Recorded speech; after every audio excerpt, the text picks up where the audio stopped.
Today we're going to talk about Deadlands. Deadlands is a supernatural horror, Wild West, alternate history, steampunk, pen and paper role-playing game. And it's sort of a spiritual ancestor to the Savage Worlds generic RPG I've talked about before, which has its own version of Deadlands called Deadlands Reloaded, which for some reason you can't find any copies of Deadlands Reloaded for under $400 on Amazon last I checked. I guess it's out of print. But you still can get copies of this version for relatively cheap on Amazon for some reason.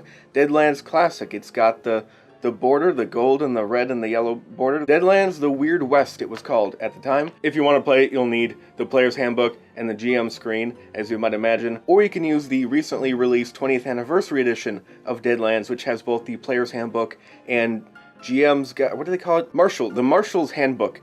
Both of these are in this version. If you're a GM, you want to get this. But players can still spend like $25 and get just the player's handbook for relatively cheap. Today is just a basic overview of the game itself. First of all, it is a dice pool based system. You're gonna need lots of your standard polyhedral dice, just piles and piles of it. Because on a given check, you could be rolling anywhere from 1d4 all the way up to 5d12. So be prepared for that. You're also going to need a deck of playing cards. A standard Deadlands deck is 54 cards because you use both jokers. And you might actually want a couple of these because there are some types of magic users that will use these decks, and also they're used in initiative and character generation. Instead of rolling dice to randomly generate your stats, you're going to be drawing number of cards in a process that's arguably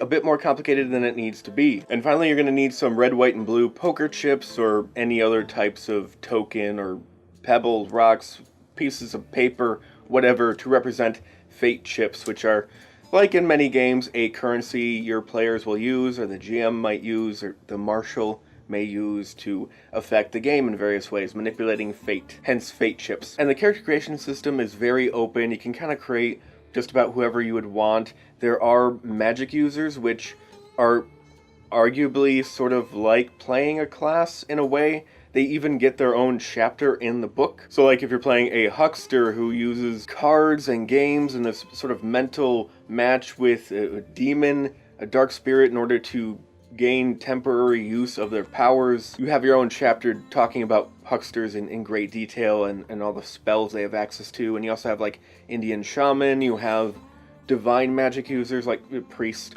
holy people, and you even have mad scientists, which use a special rock. We'll talk more about ghost rock, super coal, later on, but use a special rock to create inventions. And each one of these options kind of feel like their own class, but really it's an entirely open classless system. And in general, the game is pretty crunchy. There's a lot of detail here in terms of how the world works via mechanics, very specific stuff laid out, which I love. I love that we have common jail times and fines for all these different offenses and what the sentences are. And you see a lot of that in here, a lot of very specific laid out rules for how the world works. None of that vague suggestion like maybe you could do this or maybe you could do this or maybe not, whatever. It doesn't matter, GM. It's your game. No, it's your fucking game. Write the game. Why am I paying you for a rule book that just has suggestions? Give me rules. Tell me how this works. I know there's no RPG police. If I want to change shit, I'll change shit. You don't have to make everything so abstract or hazy just so I feel like I have some freedom. I know, I can do whatever the fuck I want. You can't do shit. I already know that, alright? You just lay out the rule.